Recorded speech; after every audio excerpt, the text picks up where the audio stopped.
Oi, gente! Hoje vamos falar sobre o corpo adolescente. Essas peçanhas aqui são responsáveis por esse trabalho. Bem, primeiro vamos falar sobre a principal questão que acontece na adolescência, a tão odiada e amada: puberdade. Nessa fase da vida acontece a transição do corpo de criança para o corpo de adulto, ou seja, muitas mudanças ao mesmo tempo. O início da puberdade pode variar entre meninos e meninas, podendo acontecer em meninas entre 8 e 13 anos, e em meninos entre os 9 e 14 anos. É nessa fase que observamos, por exemplo, o crescimento rápido em tamanho, o surgimento dos pelos pubianos, o aumento da oleosidade da pele, o surgimento de odor nas axilas, o aumento do seio das meninas e aumento do volume testicular dos meninos. Tudo isso por conta dos nossos bestes, os hormônios. Não é só a parte física que muda na adolescência, a parte psicológica do corpo também muda. Cada adolescente tem as suas próprias características e vive a sua adolescência de forma única.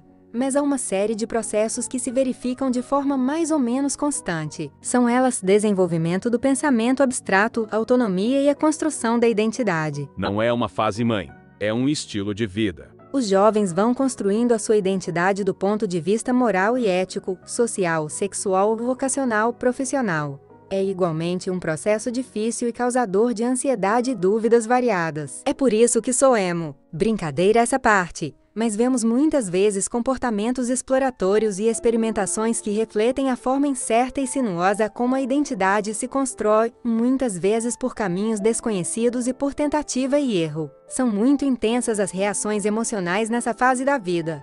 Mudanças repentinas e imprevisíveis de humor, às vezes acompanhadas de agressividade, são frequentes, mas, em sua maioria, representam a insegurança e a ansiedade diante de tantas situações novas que geram dúvidas e provocam transformações. Agora vamos falar sobre como o adolescente é visto pela sociedade.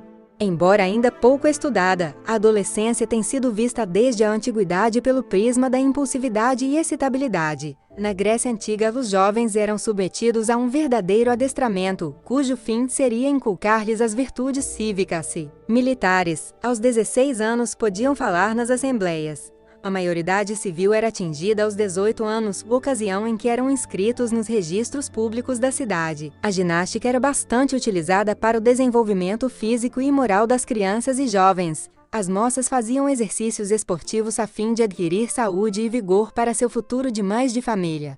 Casavam-se aos 15 ou 16 anos. Enxergavam a fase da puberdade como um período de preparação para os afazeres da vida adulta. No caso do sexo masculino, a guerra ou a política. No caso do sexo feminino, a maternidade. Era possível que alguns jovens se dedicassem à filosofia, geralmente aqueles de famílias mais abastadas que não necessitavam da sua força de trabalho. O século XX foi um período em que as guerras marcaram o desenvolvimento da adolescência. Nos períodos que precederam a Primeira e a Segunda Guerra Mundial, a literatura enfatizava a indolência, indisciplina e preguiça dos adolescentes, enquanto que durante as guerras e nos anos seguintes, os pesquisadores demonstravam a importância do trabalho dos adolescentes para manter a sociedade tal qual eles conheciam. Para completar essa parte da pesquisa, precisamos falar sobre ela: a mídia.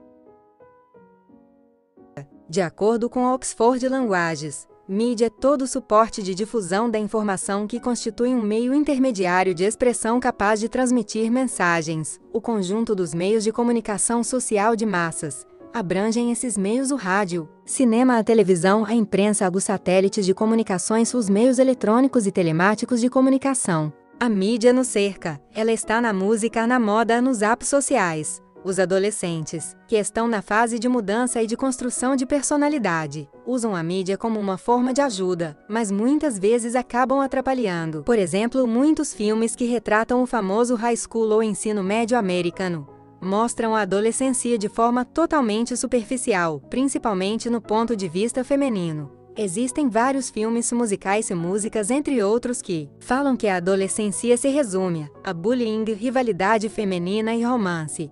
Claro, isso está presente na adolescência, mas não de forma geral. O que mais é preocupante é como a mídia impõe um padrão de beleza irreal para adolescentes. Se você já se perguntou, por que ele é tão bonito e eu me pareço uma batata?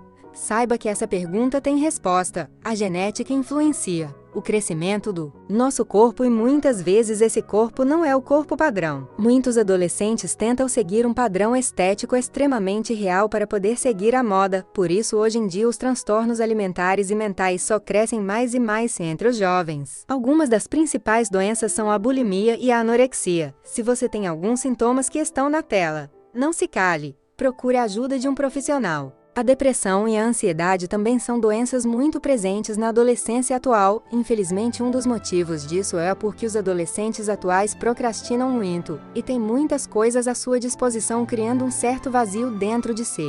A depressão na adolescência atinge entre 10% e 20% dos jovens do mundo todo, de acordo com a Organização Mundial da Saúde. Além disso, muitos jovens não recebem o tratamento adequado. Isso porque ainda falta muita informação sobre a doença. Dessa forma, os sintomas acabam sendo deixados de lado. Se você sente alguns desses sintomas, também não fique calado. Ligue para o Centro de Valorização à Vida e procure ajuda profissional.